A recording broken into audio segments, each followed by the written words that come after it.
Well, hey, this is Mac Monroe. I'm the founder and CEO of Boss Builders. And today what I want to do is take a few minutes to talk to you about something that's probably been talked about in your office, in your organization, something you're probably doing a lot of reading about. But it is simply, how do we care for people in time of COVID-19? And so I've heard a lot of people address this, but I've also heard a lot of people address it wrong. And so what I thought I would do is give you a model that might help you do it correctly. So to do this, the first thing that we have to do is define our terms. So we're going to use the little four-quadrant model. And so at the top, we have what is called empathy. Now I know you've probably heard a lot about this lately. What empathy means is that I can put myself in your perspective and see things through your eyes. So it gives me a chance to kind of see it from your perspective. Some would say it is seeing, walking in somebody else's shoes, something like that. So this is often a good thing. Now, the other extreme down this way is something that we call sympathy. And what sympathy means is that I am looking at a situation and I'm seeing it through my eyes. So my eyes here, your eyes here. So as you can imagine, this one is probably better than this one. But we want to add another dimension into this, and this is how you are going to address it and decide things. So on this end of the x-axis here, this is what we call dealing with things and making your decisions using emotion. And over on this end of the spectrum here is when we use our brain. We're objective, in other words, we're being rational. Now what that does is it builds us four quadrants. And so as we are dealing with employees, as we are in COVID-19 and people are in sometimes really difficult, challenging situations, we have choices to make. So what we're going to do is we're going to start with the bad ones and move all the way to the good ones. So the first quadrant we're going to focus on is this one right here. Now, this is when a person has a situation and we, as the boss, are going to deal with it with empathy and emotion. And you're thinking, well, that's really good. But this ought to give you a clue right here that it's not healthy. In fact, we call this dysfunctionally attached. So let's say that we have an employee right now who maybe this employee is in their 60s, they are at a high risk, and so they are having to work remote, as is the rest of the team. They are very lonely, and they really wish that they could be back in the office. That's where their social area is.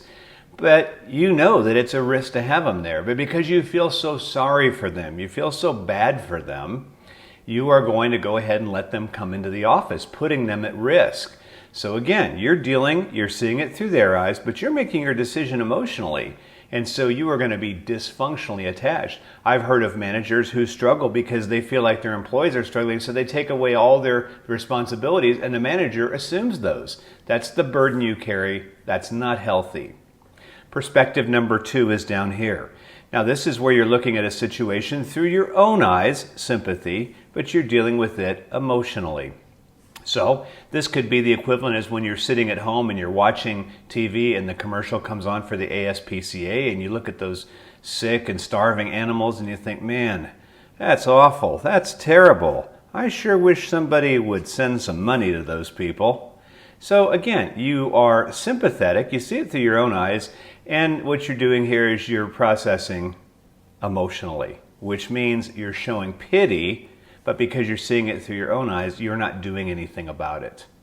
Well, then we can move over to this one over here.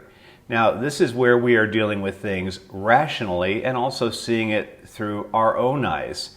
And we call this being calloused. So this is like when you see a homeless person on the street and you say, I don't want to walk over there, so you cross the street and walk the other way so you don't have to be asked for money.